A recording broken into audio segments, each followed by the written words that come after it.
5 प्रमुख विषय को हमारे ये मौजूद साथियों ने उठाया है। पहला विषय ये है कि लगातार मांग के बाद जो मौजूदा एनडीए की सरकार है वह इस बात के लिए स्वीकार की कि आगामी समय में जाति जनगणना की जाएगी। सवाल यह है कि जाति जनगणना की मांग हम लोग क्यों कर रहे हैं? सामाजिक न्याय की धरती है बिहार। जाति जनगणना की मांग हम इसलिए कर रहे हैं कि कई दशकों तक सामाजिक न्याय की नीतियों को लागू करने के बावजूद, आरक्षण की नीति को लागू करने के बावजूद आज भी आंकड़े ये कहते हैं कि समाज के अंतिम पायदान का जो व्यक्ति है आज भी उसको न्याय नहीं प्राप्त हो रहा है, जिसके बारे में डिटेल से इन साथियों ने आपके बीच में अपनी बात रखी। तो जो जाति जनगणना है उस जाति जनगणना का अगला कदम यह है कि यह जो 50% की सीमा है इस सीमा को समाप्त कर दिया जाए। और ये हम संविधान के तहत कह रहे हैं। संविधान के अनुच्छेद 15(5) में यह प्रावधान किया गया है कि निजी क्षेत्रों में भी भागीदारी और आरक्षण को सुनिश्चित किया जाए। तो पहला मांग यह है कि जाति जनगणना हो और जाति जनगणना वैज्ञानिक तरीके से हो, लिपापोती नहीं हो, और सही आंकड़ों के आधार पर 50% की सीमा को समाप्त किया जाए और निजी क्षेत्रों में भी आरक्षण को, भागीदारी को सुनिश्चित किया जाए।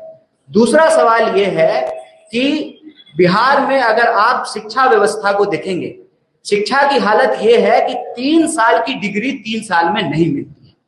प्रश्न यह है कि जब पूरे देश में 3 साल की डिग्री 3 साल में मिलती है तो बिहार में 3 साल की डिग्री 5 साल और 7 साल में क्यों मिलता है?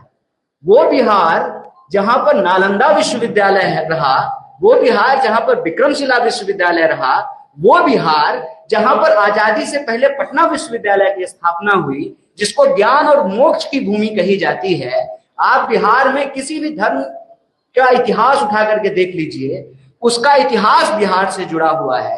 देश का इतिहास बिहार के इतिहास के बिना पूरा नहीं होता है। उसी तरह से बिहार की प्रगति के बिना देश की प्रगति संभव नहीं है। ऐसे में बिहार की प्रगति के लिए, देश की प्रगति के लिए यहाँ की शिक्षा व्यवस्था को बेहतर करना जरूरी है। 3 साल की डिग्री 3 साल में मिले, ये एक बात है। इसके तहत जो मुख्य सवाल ये है कि जहां शिक्षक नहीं है वहां शिक्षक हो, इंफ्रास्ट्रक्चर को बेहतर किया जाए। केजी से पीजी तक सरकार का फैसला है कि एससी, एसटी, ओबीसी, पिछड़ा, अति पिछड़ा और सभी वर्ग की महिलाओं के लिए केजी से पीजी तक फ्री एजुकेशन है। तो ये अलग अलग कॉलेज में अलग अलग फीस कैसे लिया जा रहा है, अलग अलग यूनिवर्सिटी में अलग अलग फीस कैसे लिया जा रहा है, अलग अलग कोर्स के नाम पे अलग अलग फीस कैसे लिया जा रहा है। आप बीएड का फीस उठा करके देख लीजिए, आप बीबीए का फीस उठा करके देख लीजिए, आप मास कॉम का फीस उठा करके देख लीजिए। तो जब सरकार का फैसला है कि सरकारी संस्थानों में केजी से पीजी तक शिक्षा मुफ्त होगी, तो इसको लागू क्यों नहीं किया जा रहा है? बिहार में प्लेसमेंट सेल को क्यों नहीं लागू किया जा रहा है? बार बार क्यों पेपर लीक हो रहा है? रोजगार का जो सवाल है, 4 लाख 4.5 लाख से ज्यादा पोस्ट खाली है, उन पोस्ट को क्यों नहीं भरा जा रहा है? और कोई परीक्षा, चाहे बीपीएससी की हो, टियर 3 की परीक्षा हो, किसी भी डिपार्टमेंट की परीक्षा हो, उनको जो है नौकरी नहीं मिल रही है और रोजगार देने के बजाय बिहार सरकार लोगों को कर्जदार बना रही है। आप ये देखिए कि 2000 करोड़ से ज्यादा रुपया जो है बिहार के विद्यार्थियों के ऊपर कर्ज है। नौकरी मिलने से पहले, मतलब रोजगार मिलने से पहले एक विद्यार्थी जो है वो कर्जदार बन जा रहा है। तो सरकार से हमारी यही मांग है कि साहब, यह जो डबल इंजन की सरकार है, यह डबल इंजन जो है ना पूरा गुजरात की तरफ घुमा हुआ है।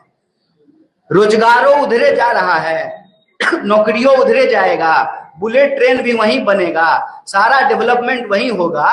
तो ये डबल इंजन जो है वो बिहार की तरफ क्यों नहीं घूम रहा है, जो रोजगार लेकर के आए। सरकार से यही मांग है कि लाठी नहीं नौकरी दो। और एक बहुत महत्वपूर्ण विषय जो यहाँ साथी ने उठाया कि एससी एसटी सब प्लान का पैसा आप किसी दूसरे चीज पे कैसे खर्च कर सकते हैं?